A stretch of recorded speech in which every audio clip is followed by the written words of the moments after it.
Hi, good afternoon. This is Josie Rogers Tobia with Coffee and the Word with Josie. And it is 4:30 my time here in Kurdistan, Northern Iraq.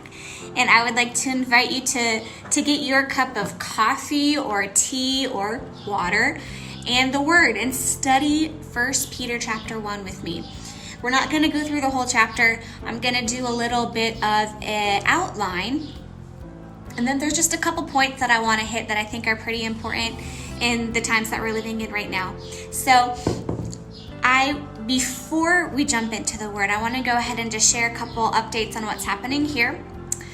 So almost a month ago, the government put a lockdown on us here in Northern Iraq, meaning restaurants were closed, businesses were closed, schools closed down, and also the borders were closed. And you know, that same thing has happened in many nations, I think in almost all of the nations around the world. So it's affected us to a degree that we haven't been able to go visit our refugee families face to face in a month.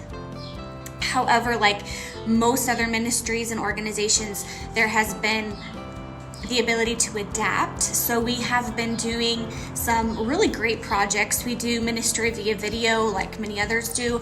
And we also have been able to get food bags into the hands of the families.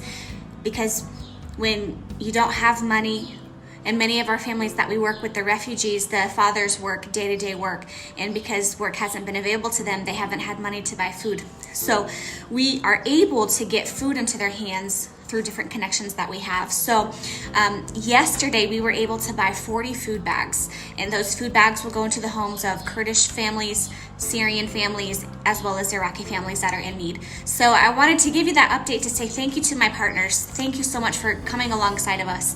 And also last week we bought, I think it was 15 bags, and that as well went to Kurdish families. And then our refugees were working with the market where they live, and so they're able to basically put a tab together for us. And so that's what's going on here.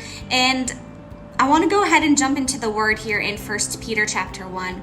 And so in 1 Peter, there's a couple things that we're going to see here, but the main theme of 1 Peter is all about hope.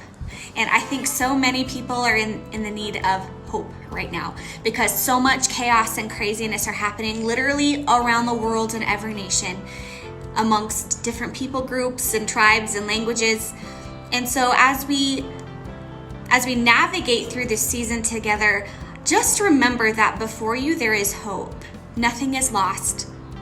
Nothing is impossible. There's going to be changes, and we have to adapt, and we have to learn how to see things with a different perspective and a different eye, and that's okay.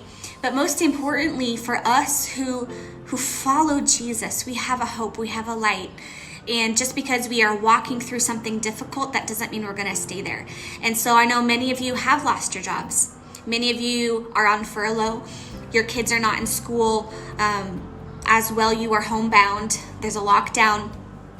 And I want to remind you to fix your eyes on Jesus, because the Word says that I lift my eyes to the hills. Where does my help come from? My help comes from the maker of heaven and earth. And so when we look to Him, when we keep our eyes fixed on Him, who is the author, the giver, and the perfecter of our faith, He will give you the strength that you need. He will give you the creative ideas to continue in your day-to-day life. The grace will empower you to do what you can't do on your own, because that's what grace is. His grace is sufficient for you in your weakness. And so as we study through 1 Peter, I want to remind you that it's all about hope. He is giving us a picture of hope, to keep our eyes fixed on Jesus, not on what's going around us, not persecution, not trials, not tribulations, but to allow those to strengthen us and to purify our faith. Allow those things that are challenging us to not take us down, but to empower us to rise up, to say, I know that with me things are impossible, but with God nothing is impossible. And so as we walk through this together, there's a couple things that I want you to see in the first several verses, from verse 1 to verse 12. And then what I really want to hit is starting in verse 13. Several weeks ago, I had done a teaching on this, and I want to just talk about it again a little bit because I think it's important. So we see here that when we go through trials and persecutions and situations, hard times that many of us are going through right now, feelings happen. That feeling of being crushed, that feeling of being overwhelmed and devastated are very real feelings. And I would ask you to raise your hand, but I can't see you. So if those are feelings that you feel, whether you be crushed, overwhelmed, or devastated, you're not alone. And don't feel like your faith is low because you have feelings like that. Feelings are very real. God gave us feelings, okay? And so feelings are okay. We can recognize it, we can walk through the process of feelings, but we can't allow the feelings to dominate us. And so as we see here in verse 6, we're told to be truly glad. There is wonderful joy ahead, even though you have to endure many trials for a little while. A little while. These trials will show that your faith is genuine. It is being tested as fire tests pure gold, though your faith is far more precious than mere gold. So when your faith remains strong through many trials, it will bring much praise and glory and honor to God. And so there were a couple of things here that as trials and tribulations and hardships happen, how we respond to those. There are 3 different words I want to say to you. We have a choice to how we respond. We can respond with a victim mentality, a victim spirit. We can respond in a way that makes me feel like, ugh. Or we can choose to say, you know what, I'm going to respond to this. I'm going to allow my feelings to be what they are for a few minutes, but then I'm going to choose to arise above my feelings. And I'm going to have confidence in who God says He is. I'm going to have confidence in who He says I am in Him. I'm going to have confidence that even though I walk through the valley of the shadow of death, I don't have to fear evil because His rod and His staff will guide me and protect me. And He does prepare a table before me in the presence of my enemies. He is my Jehovah Jireh, my Jehovah Rapha, my Jehovah Nisi. He is the one who brings healing. He is the one who brings provision. But you know what? Which is so true. In the book of Genesis, we can see that in the beginning God created, right? And He spoke things into existence. And so what He did is He not only just stood and looked at things. He had a vision of what He wanted. He spoke it into existence. And then he created man in His image, and He gave us dominion over the earth. And He gave us stewardship over all of creation. And He has entrusted us to manage those things that He's given to us. And I think it's so beautiful that one of those things that He's entrusted us with is our feelings and our emotions, but also the choices that we make. And so how we respond or how we react to different trials and tribulations is very important. And so we can be confident in who He is. We can be confident in His word. We can be confident in His promises that are true. They are yes and amen. We can be confident that even though we walk through a challenging time, He walks with us, and we can walk through to the other side of victory. You know, these are important things to remind ourselves about, and we can persevere. Perseverance means that I'm not going to quit even when it's hard. It's easier to stop running the race because you're tired than it is to continue and push through. And that's something that is a choice. And remember, God gave us the ability to choose to persevere, to choose to trust, and to choose to have courage, to stand up even when it's hard, and to not be one who chooses to be a victim, because I'm going to choose to be a victor because He says that's who I am, that I'm a victor in Christ Jesus. And so I want to go ahead and move on to the next verses that really I want to hit on today. All right, so let's go on to, I'm here in the NIV, and we're going to start in verse 13, okay? And here it says, so think clearly and exercise self-control. Look forward to the gracious salvation that will come to you when Jesus Christ is revealed to the world. And so there's a couple things that I think that were really, they spoke to me. So he says here first, to think clearly. And what does that mean? I do this by renewing my mind. And I do that by being aware of what I am allowing into my eye gate and what I'm allowing myself to listen to. And so to think clearly means to truly be aware of what I'm thinking about, not just to allow my mind to go off in whatever land you want to go in, not allowing my mind to think about the worst possible scenario, not allowing my mind to sink down into depression. You know that oppression can try to come, depression can come, those feelings of insecurity can come. And like I mentioned earlier, those feelings of being crushed, overwhelmed, and devastated, those come.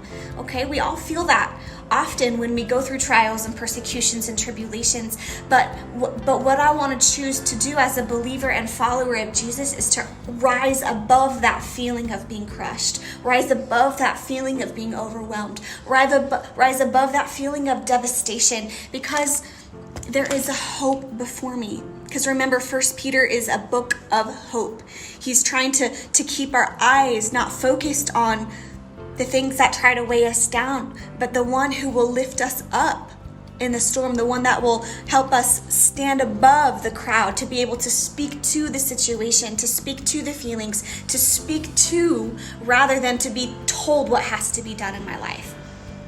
And I hope that this is encouraging to you, because it is to me. And he says here to think clearly. So you and I have the responsibility of what we're going to allow ourselves to think on. That's yours and mine. That's my choice. That's your choice. And then he goes on to say, exercise self-control. So what is self-control? Self-control means that, for example, I want to eat an entire bag of chips.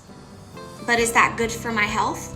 Probably not. And so by exercising self-control says, I'm going to do this even though I don't want to, or I'm not going to do this when I want to, right? And so he's telling us here to think clearly, to practice self-control.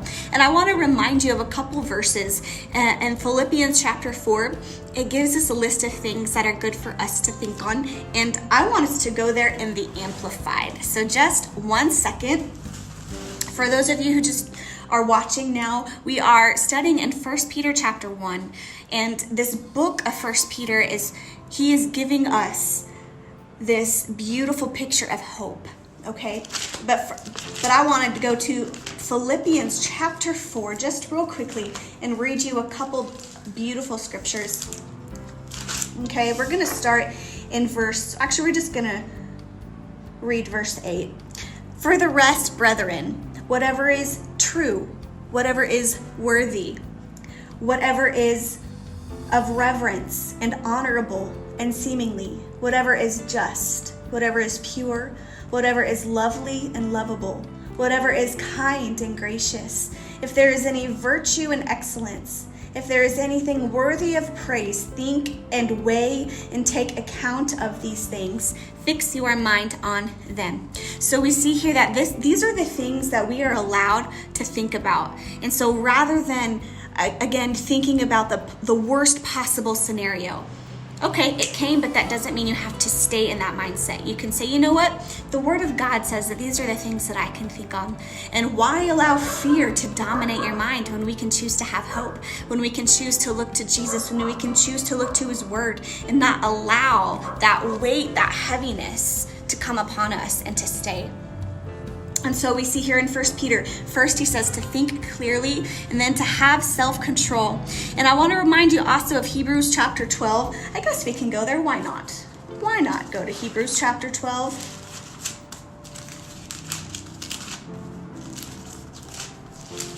And I'm reading both out of the Amplified and also out of the NIV, okay? So Hebrews chapter 12, we're going to read in verse 1. And you know what? I'm sure you've read this many times, but it's okay. We're going to read it together again, okay? Therefore then, since we are surrounded by such a great cloud of witnesses, let us strip off and throw to the side every weight and sin that so easily clings to us and entangles us. And let us run our race with patient endurance, or with perseverance, the race that is set before us, looking away from all that will distract us, looking away to Jesus, who is the leader and the source of our faith, who is the author and the finisher of our faith. Okay, so we want to remind ourselves that we are to keep our eyes fixed on Jesus. We are to look to him, because there is nothing better than when we look to him, he will give us the answers that we need. He will give us the wisdom, the clarity. He will give us the discernment. He will give us the answers that we're looking for. But what we have to choose to do is rest in his presence. Go to his word. Let his word minister life to us. Let his word minister truth to us. Let his word bring correction. Let his word bring what we need from him. So first off, we have to think clearly. Exercise self-control. And then this third thing he says is stay focused. And so often there's so many things put before us, right? There's Facebook all the time, but we're on that right now. There's Facebook, there's Messenger, there's email, there's Snapchat, there's Instagram, there's your children, there's your job, there's your bank, there's your all of those things that are grabbing for your attention. But what he wants us to recognize here is that we need to stay focused. And staying focused is a choice. We can choose to allow the weight of this world to distract us from that which is most important. And right now, the most important thing is being still and allowing him to speak to our hearts, allowing him to give us what we need in this time of chaos. Because just because there's chaos in the world, that doesn't mean there has to be chaos in your home. That doesn't mean there has to be chaos in your heart. That doesn't mean there has to be fear constantly coming up out of your mouth. So I would ask that you would guard your eyes. What are you watching? I would ask that you would guard your ears. What are you allowing yourself to listen to? Who are you listening to? Allow yourself to even guard the words that are coming up out of your mouth. Because ultimately, what goes in through your eye gate and your ear gate goes into your mind, and what you think about goes into your heart, and what's in your heart is going to come up out of your mouth. And so that again is why it's so important that we spend time in his word, because when we spend time in his word, it changes the way that we think, it changes the condition of our heart, and then it changes the words that come up out of our mouth. And what do our words do? Our words create. And so if we want to see some things change, then we have to change our words first. And that really wasn't what I was going to get to. But that is an important thing to talk about, is the power of our words. And so I do actually want to read in Proverbs chapter 4. And I'm going to read out of the Amplified. Proverbs chapter 4. I love the book of Proverbs. In Proverbs 4, we're going to read here in verse 25, okay? It says, "Let your eyes look right on with a fixed purpose, and let your gaze be straight before you. Consider well the path of your feet, and let all your ways be established and ordered aright. Turn not aside to the right hand or to the left, and remove your foot from evil." And so here we are told to keep our focus. And so what is your focus right now? Is it to be more attentive to your husband, or to your home, or to your children? Is it to invest into an online course? Is it to write a book? Is it to be reading more? Is it to be just learning how to be still and actually watch a movie? Like, what are the things that right now, during this time where life has literally stopped, what can you choose to focus on? What can you choose to think about? And so I gave you some things that you are allowed to think about according to his word in Proverbs chapter 4. And so I would ask you to think about these things and ask the Lord, Lord, am I thinking clearly? Lord, am I practicing self-control? And Lord, am I staying focused? Because these are important for us as believers, that we don't allow the chaos to intrude in our own personal life. Even though it's happening in the world, we choose to stay with a clear mind, practice self-control, and stay focused. And there's a little bit more that I want to read here. Okay, so that was verse 13. "So think clearly and exercise self-control. Look forward to the gracious salvation that will come to you when Jesus Christ is revealed to the world. So you must live as obedient Children, don't slip back into your old ways of living to satisfy your own desires. You didn't know any better then, but now you must be holy in everything that you do, just as God, who chose you, is holy. Okay? And so it goes on to talk about the things that God has an expectation of us, the things that he expects of us. And one of those things is called a standard. He expects us to have standards in our life. And what is that word? A standard as a level of quality or attainment, an idea or a thing used as a measure, a model in comparative evaluations. All right, so God expects us to not create our own standards, but to allow his word to set our standards for our life.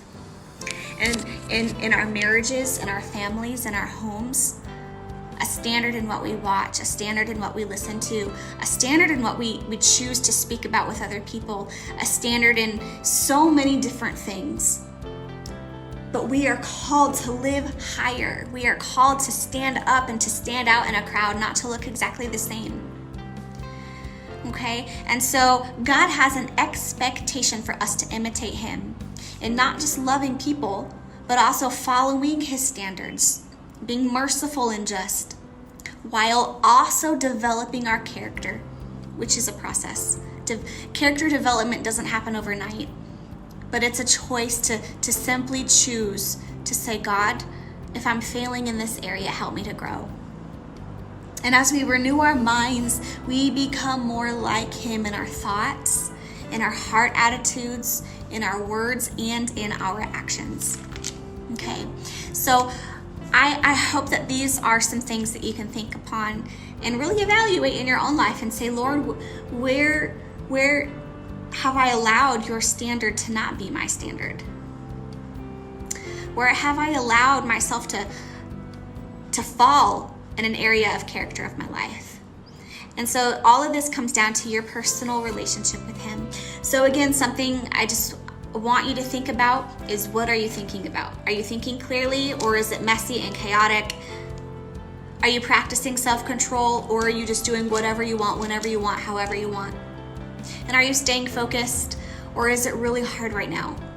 You know what? Over this last month, I've had some days that have been really challenging, where I have no focus, I have no drive, and I've really had to push myself. And some days, I just let myself just rest. And other days I'm like, nope, it's time to get up.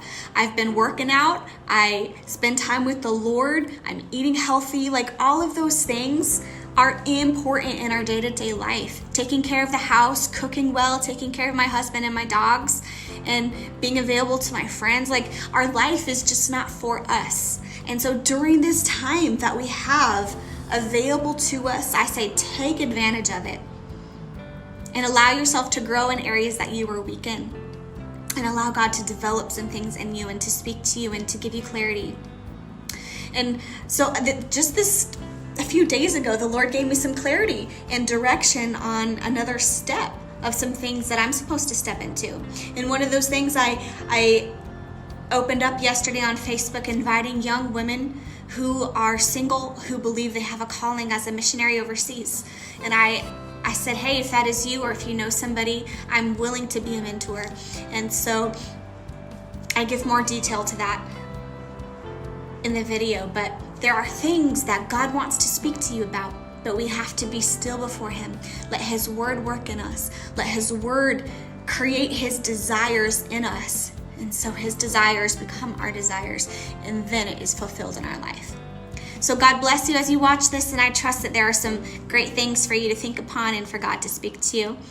Blessings from Kurdistan, Northern Iraq, and we'll see you soon. Bye.